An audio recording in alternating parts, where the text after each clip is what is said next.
muito especial, que eu tenho certeza que vocês já tiveram, que tem aula com ele, tem muito carinho por ele. Eu encho a boca pra dizer que eu tive aula com ele desde o sexto ano. Professor Andrei.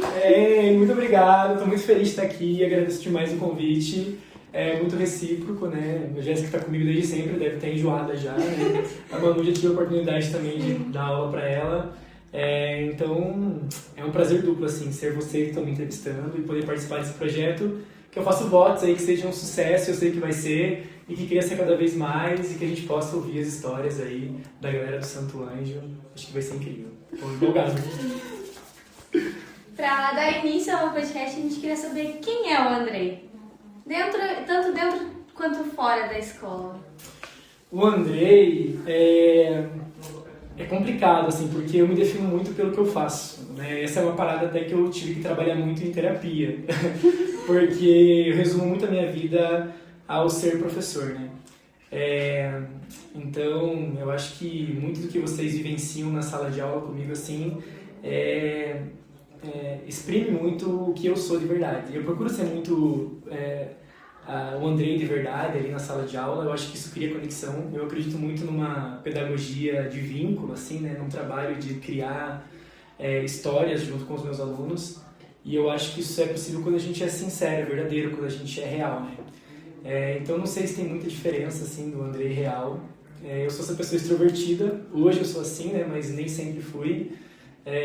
Agitada, empolgado, então eu acho que é isso, assim, acho que essa é a visão que os meus amigos têm também, eles sempre falam que eu sou mais animado do que eu deveria, às vezes, em algumas situações, mas é isso, eu acho que é uma pessoa que gosta de viver intensamente em tudo que faz e que traz muito disso pro que eu faço. Eu acho que isso forma muito da minha característica como professor também. Legal. Então a gente vê aqui na escola você, essa figura animada, que tá sempre com a Regi. Senão, como que vocês se conheceram? Eu conheci a Regiane aqui no colégio. Sério? No ano que eu entrei, ela entrou também, né? A gente entrou juntos ali.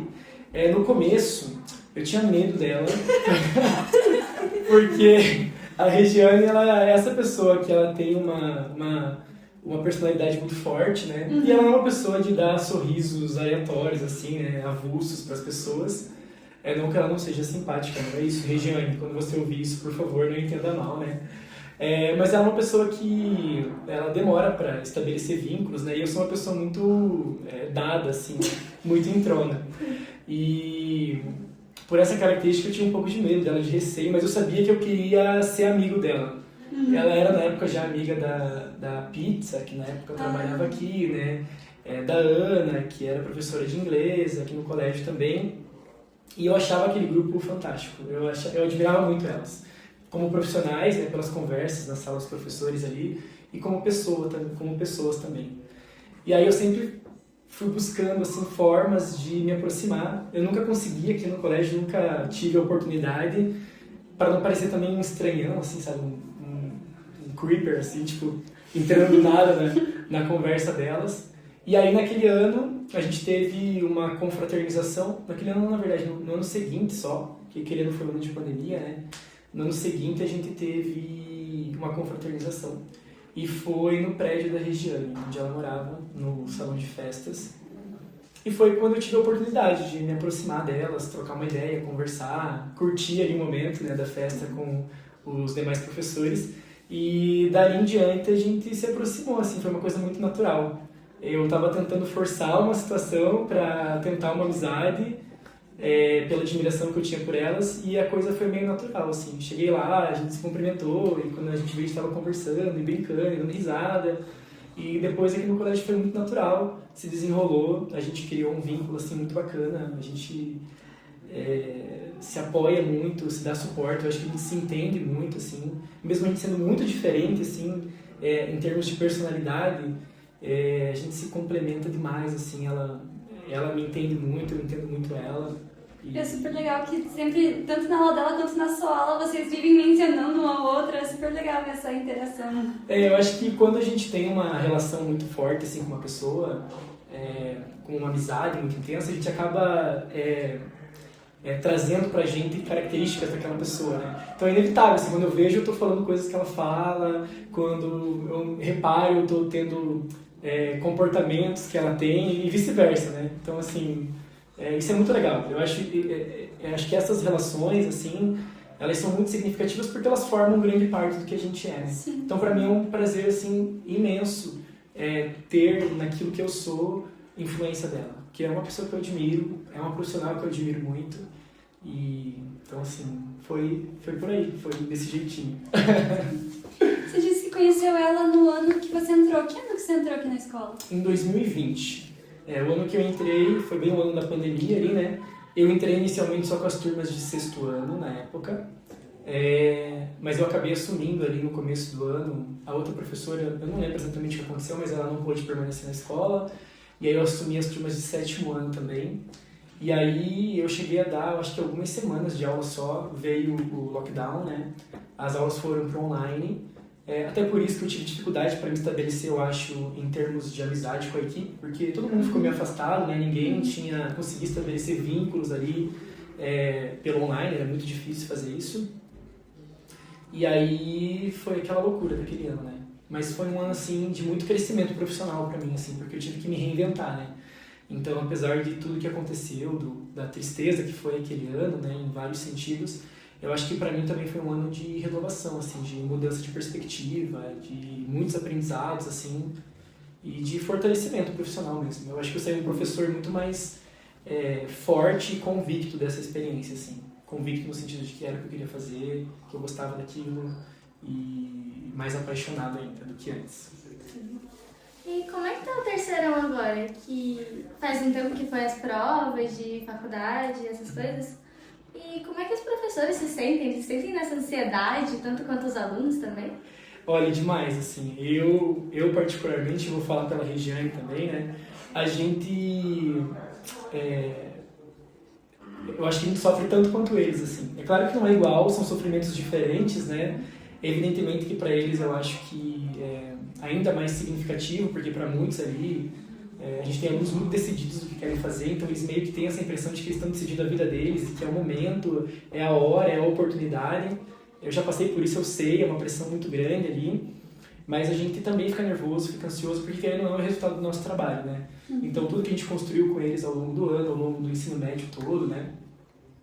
Isso vai ser expresso em parte, né, naquelas provas. E a gente se sente muito responsável também, né? Principalmente para os alunos que a gente sabe que estão ali, que se dedicaram, que passaram um ano em cima dos estudos e procurando a gente, tirando dúvida. A gente se sente muito responsável pelo desempenho deles, assim. Então, pra gente sempre é um nervosismo muito grande. Tanto que quando tem o vestibular da Federal, ali, o Enem, eu e a Regiane, a gente sempre combina de sair no dia. Então a gente vai lá no portão entregar os alunos, acompanha eles na entrada do local da prova e a gente vai fazer alguma coisa juntos, para passar a tarde, assim, porque daí no final os alunos mandam mensagem pra gente, mandam áudio, mandam mensagem falando como é que foi a prova, o que caiu, né? E porque se eu ficar em casa assim, eu surto. Teve um ano que eu fiquei em casa esperando assim, eu tava passando mal, assim, a Paula falou, minha noiva, né, ela falou assim, pelo amor de Deus, vamos sair, vamos fazer uma coisa, senão você vai me deixar maluca aqui em casa também. Então, eu acho que a gente acaba assumindo o sonho e o desejo dos alunos também, né? E acaba se sentindo responsável, porque é uma parada meio que deixa de ser o sonho, o desejo de uma pessoa e passa a ser uma parada coletiva. Que eu acho que é o que a educação proporciona, né? A gente transformar histórias individuais em histórias compartilhadas ali, né? Pelo menos é o que eu acredito. Então, eu acabo sofrendo muito junto, assim, demais. Então, qual a sua trajetória até aqui? Você disse que chegou aqui em 2020, você trabalhava em outra escola antes de vir pra cá? Eu trabalhei em outras escolas, mas eu trabalhei como professor substituto. Então, eu tive algumas experiências em outras instituições, assumi turmas por alguns períodos, né? Por alguns meses ali, porque o professor estava de licença ou estava afastado por algum motivo, de doença, enfim. E eu dava aula em cursinho já também, preparatórios. Na época eu trabalhava em 2 cursinhos populares também, que eram cursinhos voltados para alunos de baixa renda, né, um preparatório de um pré-vestibular gratuito, mas eu nunca tinha assumido efetivamente assim, um segmento por um ano todo. Então eu tive períodos longos de assumir segmentos de 6 meses, por exemplo, mas nunca de conseguir passar um ano inteiro assim, com a mesma turma, sabe, com o mesmo segmento. Pelo menos não no ensino convencional, né, tradicional, na escola. Nos cursinhos, sim, mas eu queria essa experiência na escola, no ambiente de escola mesmo. E foi esse ano que eu finalmente tive essa oportunidade. Não da maneira que eu imaginei, né, porque tivemos a pandemia, mas finalmente tive essa oportunidade, abracei com muita garra, assim. E é interessante porque no ano anterior, ao ano de 2020, 2019, eu estive aqui na escola num projeto da faculdade. Fui convidado pelo, na época, o coordenador de Ciências Biológicas aqui era o Fabiano, e ele trabalha na Federal do Paraná também, né? Ele é orientador lá de mestrado e doutorado. E eu tinha uma amiga, uma professora da faculdade, muito amiga minha, que conhecia ele, e eles tiveram a ideia de fazer um projeto de uma feira de profissões aqui no colégio. Eu não conhecia o Santo Ângelo, não sabia muito sobre a escola, já tinha ouvido falar, mas não conhecia, nunca pesquisei muito sobre.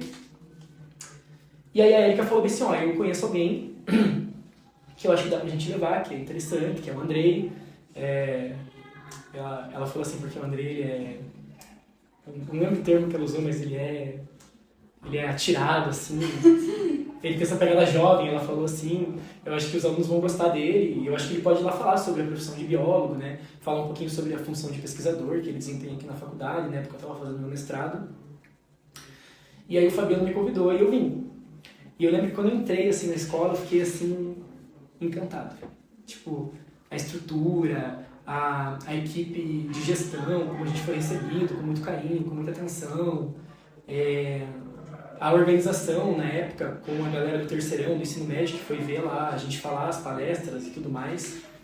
Eu lembro que foi na sala dos computadores, lá em cima. Eu vi aquela estrutura toda, eu achei aquilo muito incrível, o ambiente escolar, a organização. E aí a gente fez lá a feira de profissões, e quando a gente estava indo embora, eu lembro que eu falei assim, eu vou trabalhar aqui.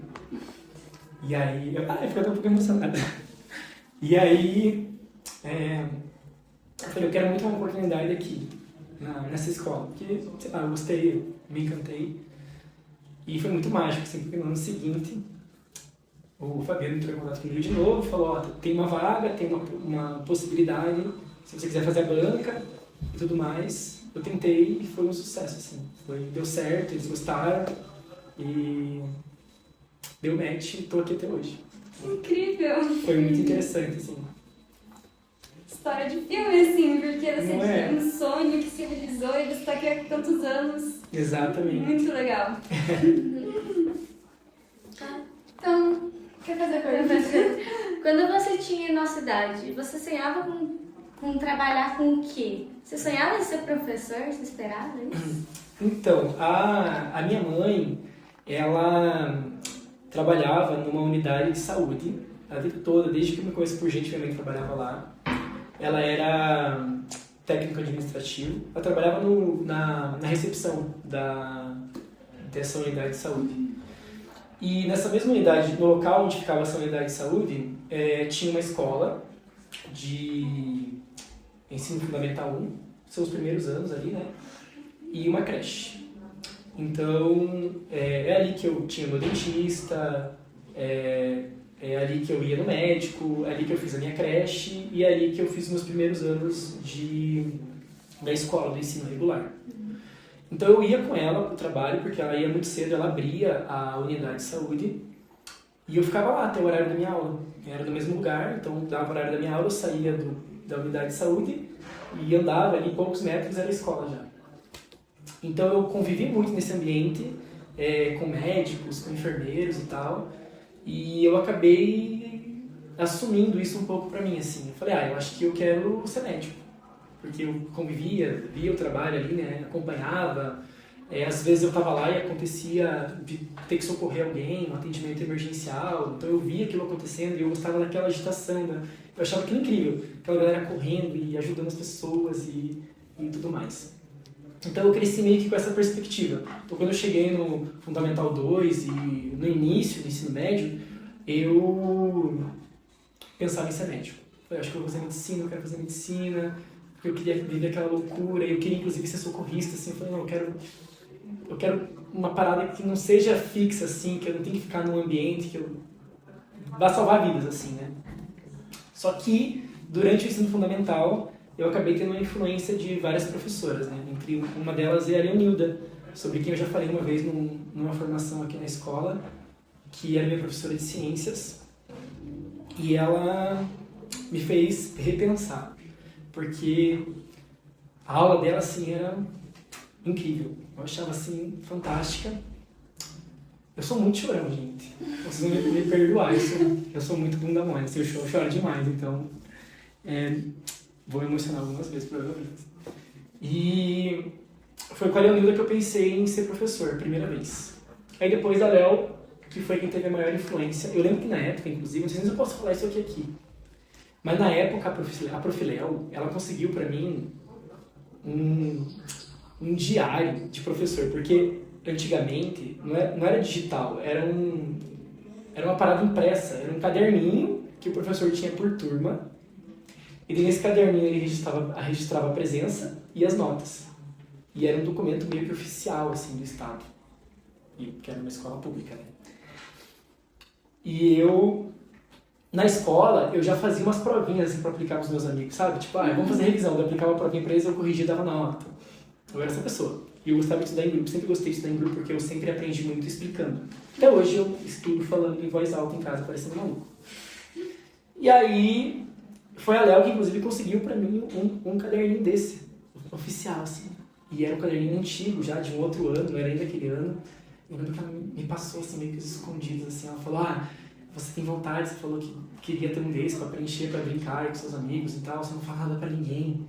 E aí eu achei aquilo incrível, assim, eu pegava aquilo e eu preenchia com a presença, assim, e eu preenchia com as notas, e fechava as notas, e daí tinha que fazer as observações sobre os alunos, eu inventava umas observações assim, nada a ver. A galera que não dava muito bem na sala, assim, inventava umas observações ruins, assim, fulano fez isso, fez aquilo. E aí, sei lá, isso foi crescendo dentro de mim. Aí quando eu fui pro ensino médio, eu conheci a Débora, professora de biologia também, que uma baita inspiração, assim, também. E no cursinho, quando eu estava fazendo o cursinho, eu conheci o Júlio, de biologia também, que também foi uma grande inspiração para mim. E aí, no último momento, assim, eu decidi mudar. Falei, não, vou fazer biologia, que eu quero dar aula de biologia, quero ser professor. E eu mudei sem avisar minha mãe. Então, para ela, eu estava fazendo um vestibular de medicina, mas eu fiz um vestibular de biologia. Nossa. E quando saiu o resultado, eu não estava aqui, eu estava no litoral. A gente foi fazer uma viagem em família pra praia.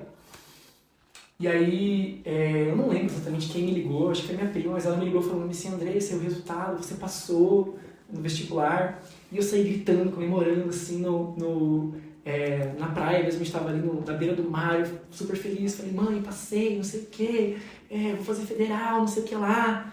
E aí ela, meu Deus, eu vou ter um filho médico. E eu assim... Então, na verdade, eu não fiz a medicina e tal. E eu lembro que na época eu vi um pouquinho a decepção dela, assim. Eu falei, putz, biologia, mas eu já entendo. Porque ela não entendia muito bem na época o que isso significava, né? Eu acho que nem eu entendia, assim. Eu queria ser professor, mas não sabia das possibilidades.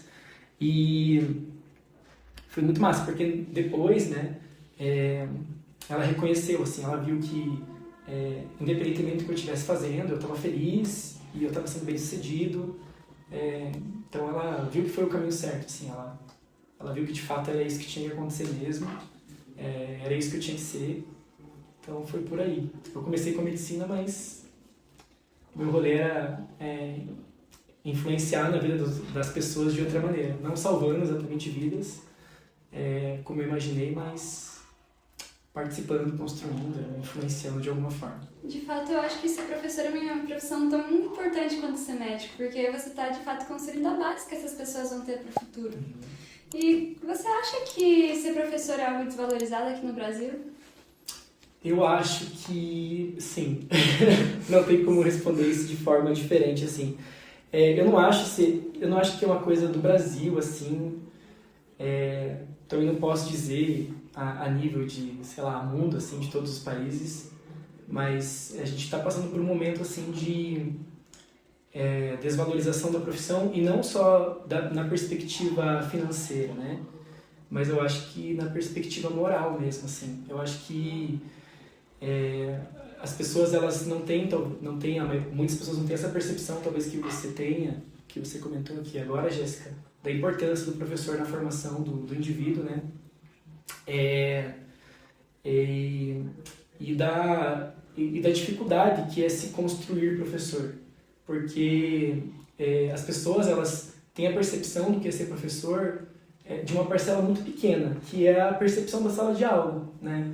Então eu vou ali, vou dar uma aula de 50 minutos e a galera pensa que ser professor é isso. Tipo, eu entro lá e eu dou essa aula de 50 minutos e saio, então parece muito fácil, parece muito simples, assim, muito trivial. Mas a gente estuda muito para estar ali, não só em relação ao período da faculdade, mas todo o processo de preparação de uma aula, que leva às vezes muito mais que 50 minutos. Tem aulas que eu levo 3, 4 horas para preparar, para pesquisar conteúdo, para atualizar, para preparar material, né? É o slide, é a lista de exercício, é a prova. Quando tem o planejamento, chega lá, o planejamento nunca dá certo. Essa é a verdade, assim, porque cada turma é uma turma, né? Então a gente planeja uma coisa, mas a gente sabe que nem sempre vai ser como a gente planejou, e eu acho isso incrível. Eu acho que tem que ser assim mesmo, eu acho que a sala de aula tem que ser essa dinâmica, tem que ser diferente mesmo, tem que provocar. Saindo dali a gente tem correções, né? Saindo dali, a gente entra na sala de aula e sai dali carregado com demandas que vão além do papel pedagógico, né? A gente acaba assumindo também demandas emocionais dos alunos, dos colegas, enfim. E eu acho que as pessoas não entendem essas dimensões, assim, elas não veem isso, né? Eu acho que em parte é um pouco culpa nossa, assim, também, né? De não mostrar isso devidamente para a sociedade. E eu honestamente acho que essa desvalorização moral, esse não reconhecimento do professor como um profissional capacitado, essencial, necessário, que influencia de diversas formas na vida das crianças, dos adolescentes, enfim, ela acaba levando a outras formas de desvalorização, inclusive a desvalorização financeira. Eu não tenho do que reclamar hoje do que eu ganho, por exemplo, aqui no colégio, né, onde eu trabalho. Mas eu sei que moralmente, fora da instituição, em outros lugares, a gente não tem o devido reconhecimento, sabe? E o problema é que isso está em várias instâncias, eu acho. É o aluno que às vezes não valoriza, aí os pais não valorizam também, aí em algumas escolas a escola não sabe lidar com essa desvalorização também e acaba contribuindo para isso. A gente, enquanto equipe, às vezes não se valoriza como deveria. Então, eu acho um tema muito complexo, sabe? Eu acho que a gente tem muito que caminhar assim para conseguir construir essa valorização. E, de novo, né, partindo do básico, que é essa valorização moral, esse reconhecimento mesmo do profissional, de que o professor não é uma máquina, de que o professor ele é um ser humano.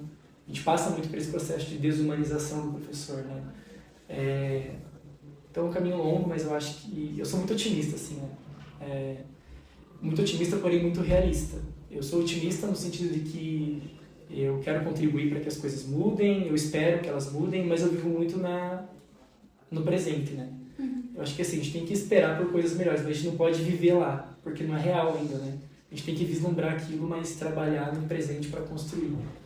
Então, nada me tira da cabeça que existe a possibilidade disso mudar, disso melhorar muito ainda, mas vai demorar, vai ser um caminho longo. E você acha que nisso a gente está caminhando para num futuro próximo ter um apagão de professores?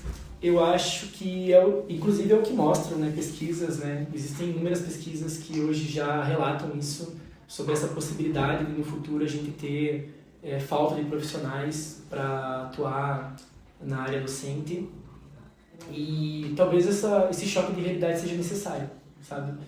Eu vejo assim que se nada for feito, se nada for construído de efetivo, e aí eu estou falando de medidas efetivas, né? Que realmente tragam soluções definitivas para essa questão da valorização e não apenas paliativas, né? Eu acho que talvez a gente precise desse choque de realidade, chegar um momento assim que tipo falta professor, falta material humano mesmo, para talvez ali a gente ter alguma mudança que realmente desencadeie uma alteração nesse cenário, sabe? Então talvez seja uma dor que seja necessária assim no futuro. É triste, eu como professor assim lamento muito isso, né? Porque enfim, eu reconheço, eu sei do valor do meu trabalho, da minha profissão, mas ao pé que anda, assim, eu acho que talvez seja um pouco inevitável. Eu espero que não, né? Mas talvez seja um pouco inevitável. Fez o clima legal agora, né? Pesou o clima, galera. Então, como uma última pergunta, Uhum. qual que foi a história mais engraçada que você passou sendo professor? História mais engraçada, eu nunca esqueço, na faculdade tinha o Programa Institucional de Bolsas de Iniciação à Docência, que é o PIBID, que é um programa de formação de professores. E nesse programa, a gente se insere nas escolas para ter uma experiência como professor.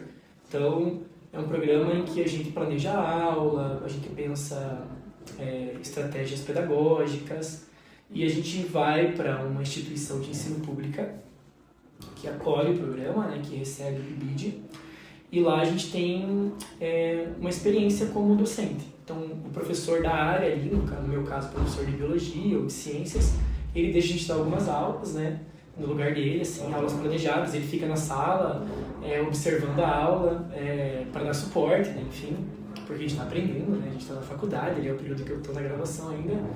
E certa vez eu fui para dar essa aula, eu tinha uma aula planejada para aquele dia, era uma aula só, era uma aula para o 7º ano.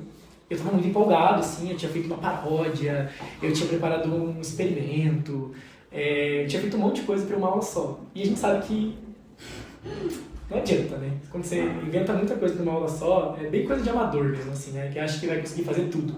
E vai conseguir cantar, e vai conseguir fazer experimento, e vai conseguir fazer atividade, e vai conseguir corrigir atividade, tudo isso em 50 minutos, né? Achei que ia fazer um milagre lá. E aí, quando eu cheguei na escola, era a 3ª aula, mas eu fui desde a primeira porque eu queria acompanhar as aulas, eu queria assistir às aulas do professor, até para eu ver ali, né, como lidar com a turma, com as turmas e talvez aproveitar alguma coisa de última hora ali para minha tão esperada aula ali no 3º horário. Quando eu cheguei na escola, a coordenadora falou assim: então, Andrei, o professor de biologia ele não veio. Eu falei: puxa, então não vai rolar a aula, né? Tipo, vai ficar para outro dia, né? Ela falou: ele infelizmente bateu o carro, tá tudo bem com ele, mas ele não vai conseguir vir, então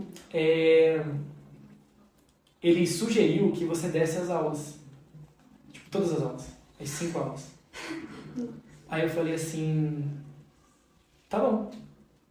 E eu lembro que eu falei tá bom, mas na minha cabeça eu tava assim: help.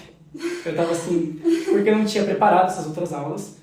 E eu estava começando essa vida, aprender a ser professor, mas ao mesmo tempo, assim, eu estava nervoso, mas ao mesmo tempo empolgado, sabe aquela coisa assim, entre tipo, quero correr, mas ao mesmo tempo quero muito isso. E aí eu falei, tá bom, vou fazer, vou dar aula. Aí eu cheguei na primeira aula, uma turma que eu nunca tinha trabalhado, porque eu acompanhava o 7º ano, era uma turma de 8º ano. Aí eu perguntei pra eles, a sala um caos, assim. Entrei, aquela animação, né, do jovem, e a galera pulando, subindo na carteira, conversando. E eu entrei, e isso, como eu não conhecia eles, acho que isso ajudou. Porque daí quando entra uma pessoa muito estranha na sala, os alunos ficam meio assim, tipo assim, quem é essa pessoa? Então eles dão uma aquietada mais fácil. E aí eles sentaram, então eu me apresentei, assim, super animado, porém tremendo, assim, tava trêmulo, assim. Perguntei que o professor estava trabalhando. Eles falaram, era fisiologia humana, ele estava trabalhando no sistema digestório até hoje. E aí Eu falei, tá bom, vou continuar daqui. Peguei o livro deles, vi lá o que tinha no conteúdo, peguei, fui pro quadro, comecei a dar aula. Eu lembro que eu falei até uma bobagem, eu cometi um erro lá, eu ensinei uma coisa errada, mas eu estava disposto a fazer aquilo dar certo. Dei aquela aula, saí, fui para outra, mesma coisa. Onde parou? Tal coisa. Peguei, dei a aula, fui para a terceira aula, que era que eu tinha preparado efetivamente, dei a minha aula, não deu tempo de usar tudo que eu queria fazer, evidentemente, né? Amador, enfim. Dei as 2 últimas aulas e eu saí assim, absolutamente realizado. Tipo, foi incrível, assim, foi um desafio enorme, mas foi mais uma afirmação de que eu estava no caminho certo, assim, tipo, eu queria aquilo, eu falei, não, eu quero viver isso, eu quero estar na sala de aula, eu quero estar na escola, esse ambiente que eu quero. Eu saí de lá, assim, foi mais uma coisa que me transformou, assim, né, que me levou ainda mais para esse caminho. Então, acho que foi isso, essa foi a parada mais doida, assim, que eu já vivi como professor. Ter que improvisar, ainda na minha formação, 5 aulas, assim, do nada. Uhum. Mas, de novo, foi um crescimento profissional, assim, absurdo. Incrível. É muito legal quando a gente vê uma pessoa que de fato se sente realizada no que faz, que entende que realmente a proposta dela tá ali. É muito legal ver que você é assim, tipo, eu lembro desde o sexto ano, as paródias que você fazia, você vinha com o cabelo colorido, com a galera bem na prova. É muito legal porque você de fato é uma inspiração pra gente como aluno. Que demais. Eu fico muito feliz que vocês tenham essa visão, essa perspectiva, assim, de mim. Eu não sei se eu mereço tanto, assim, mas eu fico feliz de saber que eu sou uma influência boa, assim, ou uma referência boa para vocês. E é isso, eu acho que tudo que eu quero e o que a maioria dos professores querem, na verdade, é isso, a gente vir dar o nosso melhor, sabe, entregar o que a gente se propõe a fazer, que é ensinar, e sair dali realizado, assim. É o que eu busco todo dia. Quando eu saio de casa para trabalhar, eu só quero me realizar enquanto profissional, se possível, transformar, influenciar a vida das pessoas de forma positiva, porque isso não existe, né? Se você sair de casa e interagir com pessoas, você vai interferir na vida delas, você vai ser uma influência na vida das pessoas. E você tem que escolher se você vai ser uma influência boa, se você vai trazer uma experiência boa para essas pessoas, ou uma experiência não tão boa, uma experiência ruim. Então acho que a gente tem que ter isso em mente. Sempre que a gente estiver lidando com pessoas, a gente vai influenciar de alguma forma, e eu quero que na maioria das vezes, se possível, eu traga uma boa influência, um crescimento, sabe, um momento feliz. Então é nisso que eu penso, assim, acima de tudo. Então é isso, muito obrigada por você que está assistindo, muito obrigada professora Andrei por disponibilizar seu tempo aqui pra gente realizar. É isso, fechamos mais um episódio do AnjoCast, obrigada por nos assistir. Obrigado, galera, beijo!